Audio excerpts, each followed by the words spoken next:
Do you keep missing those low bass notes even after tons of slow practice? Or do you find yourself constantly stopping and starting even when you practice with a metronome all the time? There's a reason these things are happening, and it's not what you think. In this video, I'll show you what's really going wrong and how closing your eyes might be the unexpected fix. By the end of this video, you'll learn how to develop a strong internal spatial map of the keyboard, how to make leaps confidently without needing to look at your hands, how to reduce errors, find flow, and stop losing your place in the score. You'll know why practicing this way boosts not just your technique, but your musicality and tone. And you'll also learn what to practice and how to practice it, even if you're a beginner. Why should you listen to me? Well, one of my students performed twice on NPR's From the Top. He's now a professor at Yale University. And I've played at Carnegie Hall, including a piece with some seriously intense leaps. Rachmaninoff's transcription of Kreisler's Liebeslied. Say that 3 times fast. 3 times. I've been practicing with my eyes closed since my early 20s. I first read about it in a magazine called Piano Quarterly, and I'll never forget how impossible and how fun it felt at first. I really loved doing it, even though it was hard. I even used this approach while I was performing Beethoven's Third Concerto with orchestra. It helped me to focus on the physical technique that I needed to be doing when I closed my eyes. After the concert, the conductor said to me, "You're the only pianist I've met who plays better with her eyes closed." Hopefully that didn't mean that the easy parts didn't. Point 1. Why practice with your eyes closed? It's not about speed or perfection. It's about building a sensoromotor map of the keyboard, teaching your brain where the notes are by feel and not by sight. Once you have that internal map, everything is easier. You can keep your eyes on the score, the conductor, the singer, the bow of the violinist or cellist, the rest of your ensemble. And when you do look at your hands, it's a choice, it's not a crutch. If you can keep your eyes on the music while you're learning a piece, you will learn it much faster because you'll have a clear picture, get it, of how the piece flows. And there's also a cognitive bonus. With your eyes closed, you're not processing visual data, which frees up about 50% of your brain. And your brain can then focus on listening to the sounds that you're making and being aware of how you're moving. That increased awareness is part of what will help you refine your technique and your musicality. Point 2. How to practice with your eyes closed without ingraining mistakes. People ask me this a lot in the YouTube comments and also in lessons.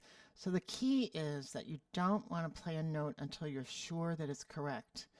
You want to pause before each note that you play. And why would you do that? People say, well, if I pause, then that's a mistake. You have to give your brain a chance to pay attention to what you feel with your fingers as you're doing that leap. So when you stop and feel before you play, you're tuning into your sense of where is your body on the keyboard and what exactly are your fingers feeling as they touch the keys. Now, you will for sure make some mistakes at first, and that's to be expected. But I have seen that it's very successful to work this way, that you do not ingrain permanent mistakes.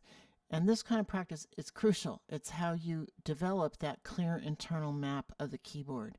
It's how you start making accurate leaps without needing to look at the keys. It will get rid of all of those pauses or hesitations, or as one of my younger students used to call it, the intermissions before you play each note while you're looking around. Where is that note?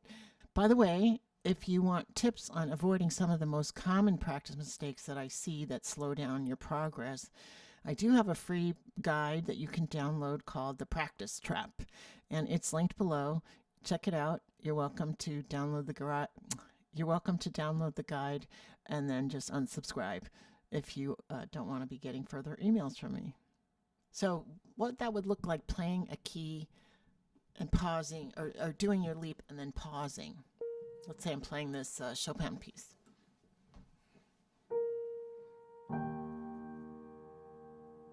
Okay, that's the right notes. And once you think you're on the right notes, it's fine to open your eyes and look and see if they are the right notes. You just want to practice finding them with your eyes closed. Okay, yeah, those are right. Then I can play them. Is that right? Yes. Is that right? Yes. Etc. And later in the video, I have some more demonstrations, which I filmed with me looking at the camera and not my hands, to demonstrate that I have been able to learn these things in the ways that I'm telling you to work on them. Point 3, how do you measure those distances? How do you teach your body to measure those distances when your eyes are closed? If you're a beginner, you're not leaping. You would be mostly playing pieces where your hands are staying still. So you want to learn to be able to find your way from white key to white key, or from key to key, basically, without having to look at your fingers. I have one pretty advanced student, and even if he started reading music with no movement, the hands aren't moving at all, he still has to look at his hand to make sure he's playing the right key. And I think a lot of beginners, it's easier to get your body to move if you look at the body part you want to have move. And I think that's why people are looking at their hands even when the hands aren't leaping. So try to wean yourself out of that. Practice your 5-finger patterns or your thumb under scales without looking. And teach your hand to find how far apart are those single notes. You'll be very happy to know that information as you advance. Another good thing for a very early intermediate student would be to practice the inversions of chords with your eyes closed, like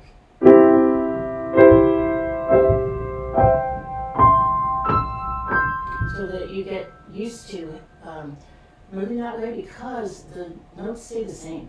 So when I move from this root position chord to the first inversion, the top 2 notes turn into the bottom 2 notes.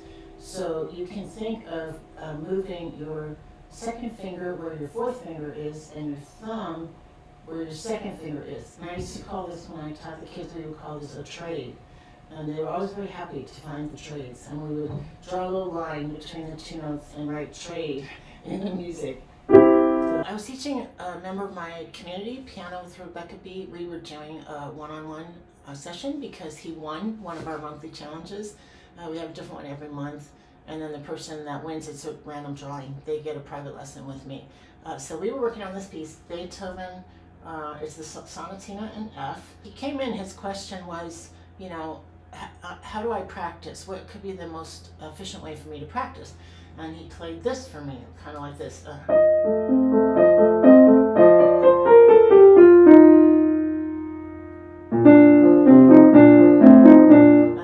he has a lot of company in doing passages that way. So the diagnosis here is,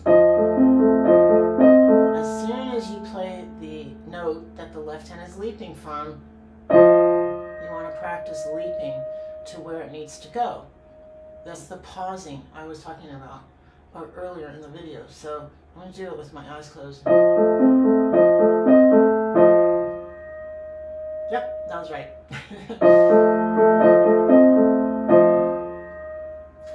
So that's when I was talking about pausing and taking time to sense the jumps. That's an example of like how you would execute it in a passage.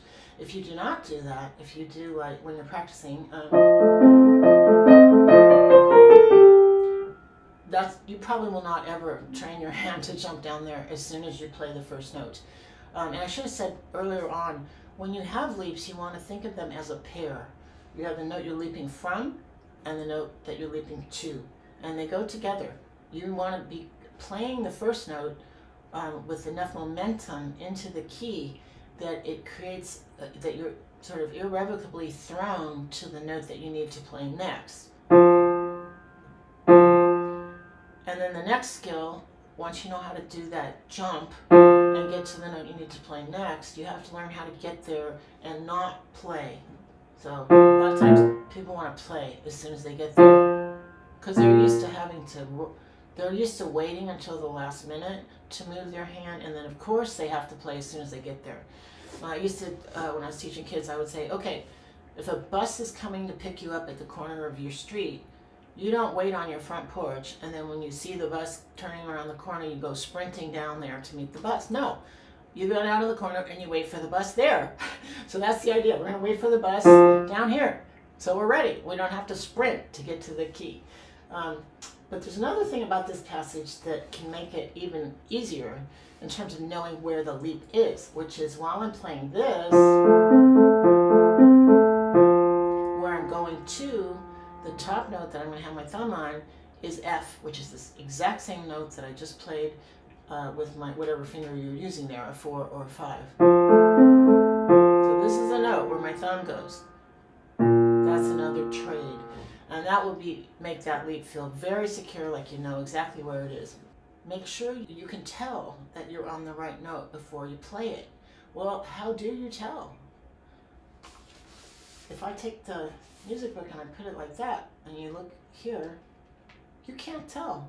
Where's C? Where's B? Who knows? Not a clue, right? Take the book away. Now that you've got the black keys here, it's easy to tell. Where is the C? Where's the D? Where's the B? So you need to use that same way of finding the keys when your eyes are closed. And what does that mean? It means your long fingers need to be touching the black keys. And for reasons that are still a little mysterious to me, most people do not want to touch the black keys. I see lots of this, I see lots of this, even this kind of stuff. So the fingers are always avoiding touching the black keys. And when I ask people why are they doing that, the only answer that I've heard really is they're afraid that they're going to play the keys. But they are not afraid to touch the white keys. So I think that's not actually what's at the bottom of it. My own personal theory is that when your fingers are inside the black keys and you're touching, let's say I'm playing here, right? I feel the side of the E flat on my second finger while I'm playing the E. And that's kind of more sensory input than if I'm out here just playing the E. And it can feel, or even when I'm in here, right, it can feel, if a finger could feel claustrophobic, it would be in this moment. It's a little jammed up, and there's all that sense of the black keys touching both sides of your fingers, which they will be doing. They are going to do that. You can't really avoid that unless you're a teeny tiny little child. So I think we shy away from that, and I want to encourage you to move towards it, because that's how you're going to tell whether you're on the correct note or not before you play it. In our Beethoven example, the sonatina, I'm playing I'm here in measure 24. I'm playing the B flat with my pinky. That means my fourth finger is kind of going into the side of the B flat key, kind of like a backstop. Or if you're playing the low B flat with your 4, it would be your 3 that has that backstop. You can feel that side. You can feel the natural half step. If you just move your 4 with your 3 over next to the B flat, you're on the right note. So another skill that can help you figure out how far away leaps are is to really tune into how far is my arm moving as I'm going between the 2 notes that I need to play. So I was working on this passage with a student this past week. It's Prokofiev's transcription of the Montagues on the Capulets. And it has a fair number of leaps. This particular student's pretty good at leaping. So we were working on this passage. And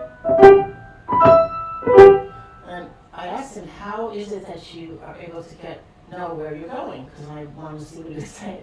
And he said, I really just tune into how far does my arm move. And that can be also really helpful if you have, sort of a back and forth type bass, And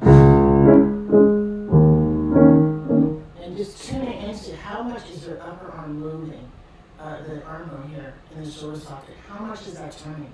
And that can be, almost like a caliber, it can measure for you how far are those leaps. Another way to help your mind, your body know how far you're moving is if you can find a way to think of your leaps as being intervals that you're very familiar with, that you really know the size of those particular intervals.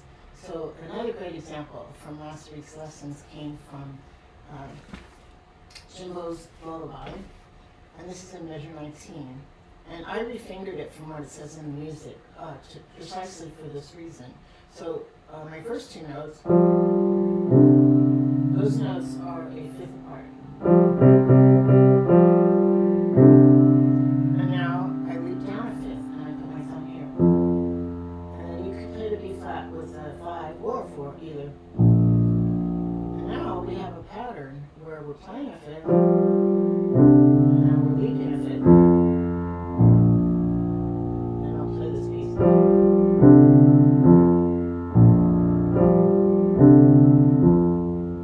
You can think you're moving your hand the same amount, but the same distance that it's open to. And that actually really helped the student that was working on this particular piece. This is the Nocturne in F sharp major, Chopin opus 15 number 2. When you're playing the note in the up here near middle C, that chord, your thumb is on E, your pinky is on C sharp. And if you use the fingering that's in my score, where you go down here and you play 2 on the G sharp and a fifth finger on the C sharp, that means your hand is on the exact same notes that it just played. So I'm covering these notes, and I'm moving down here and playing these notes. Or I'm not covering it, I'm not playing them all, I'm only playing these two. But it's the same shape of the hand, same space, and I just think, move the whole thing down an octave. You could think of it a different way, which I'm going to talk about in a moment, and that is to think of the two notes that are closest, meaning the bottom note of the chord. So between my fifth finger and my thumb, that's only that's a whole step.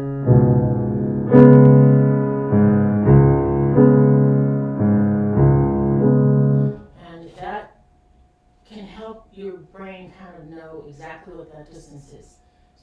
By the time you're playing this level of piece, you will have played many octaves, so hopefully your body knows what that distance is. Sometimes the leaps are so large that even if you think of the notes that are close, one to the other, it still feels really, really big. And I came up with a hack for this that's worked really, really well, which is, if you can think of, like, one hand is here, and let's say left hand's way down here and it's leaping, sometimes you can think not about how far you're leaping, but what is the distance between the hands once you land. So you should have, like, telling the left hand, okay, go up and be right next to the right hand. And that's actually not very hard to do because, it's easy to tell when your hands are next to each other. So the example I have for that is here. This is from the transcription of Love Sorrow. So here I am, the right hand is here. And the left hand's down here. It's leaping here. So from the top of the octave to the bottom of the chord, that's a tenth. That's not that close. But from the top of the chord to where the right hand just played is right next to each other. It's a second.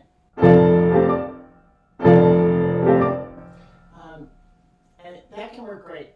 Sometimes they're even bigger. You're down here and you have to go way up here.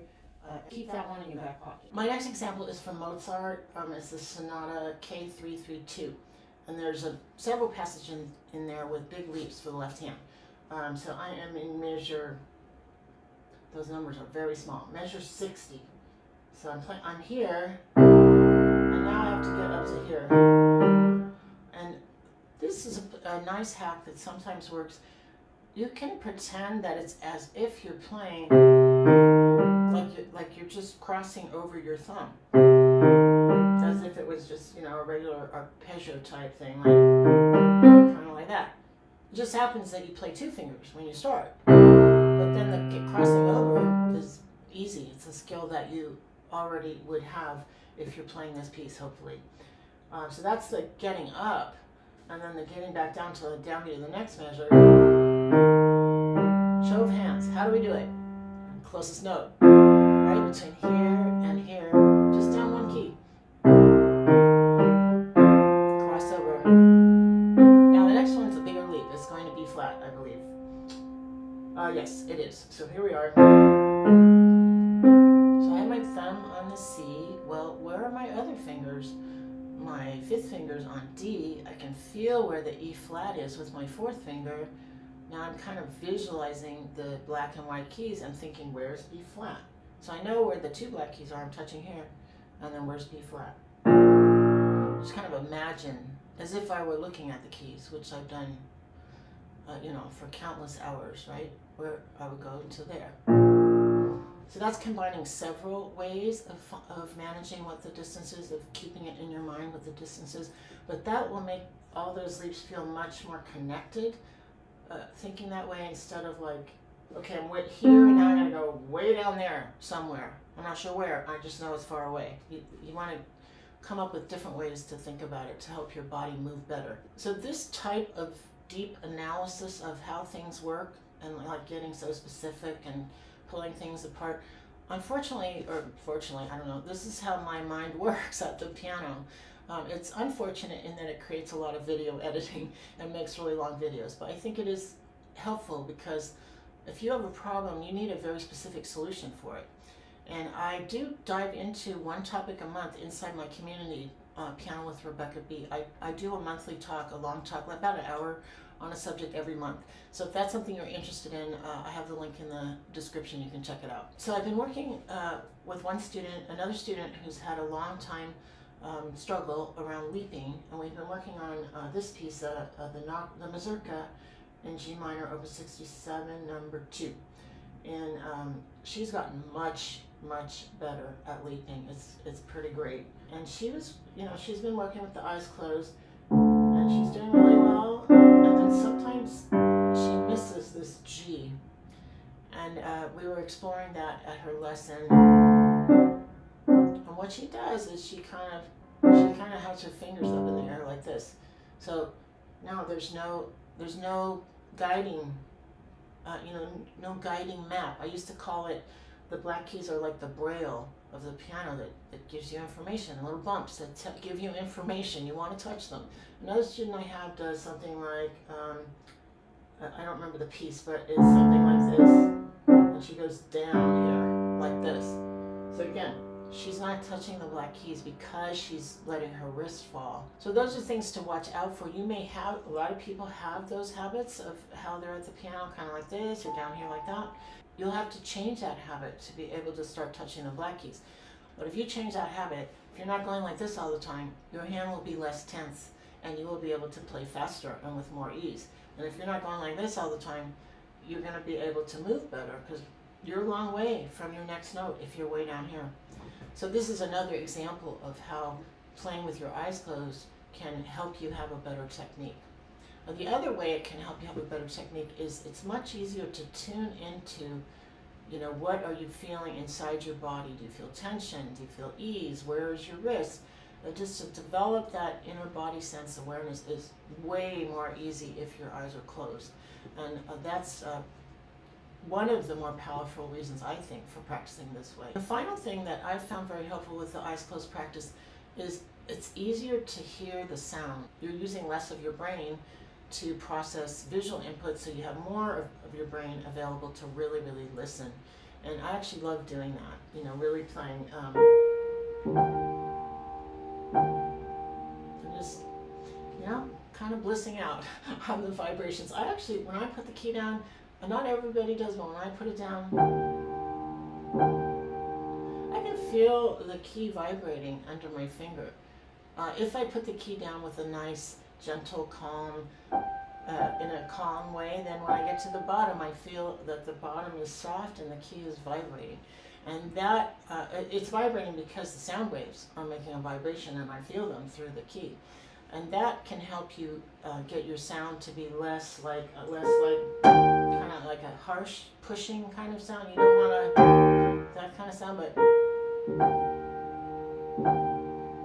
and getting that kind of sound is all about aim and knowing how much effort do you need to make to put the key down. You want to make just that amount and no more. And that's how you can get that beautiful ringing sound. So I encourage you to give this a try. I think you'll find that it will really change your relationship with the instrument for the better. And remember, I'm not saying that you always have to practice this way, just that this is one very powerful way to practice that will change how you interact with the instrument, help you feel much more secure. If this was helpful, I do have more free resources for you. You can grab my free practice trap download below. It walks you through 10 of the most common practice mistakes that I see pianists making. It will help you clean up how you're working. It'll help you make faster progress. It's not specifically about leaps, but I think you'll find it very valuable. And if you want personal support and monthly deep dives into a wide variety of piano topics, check out my Piano with Rebecca B membership. And the link for that is in the description as well. If you haven't seen my original video on this, it's called Why Practicing with Your Eyes Closed is a Game Changer. Go check that one out next.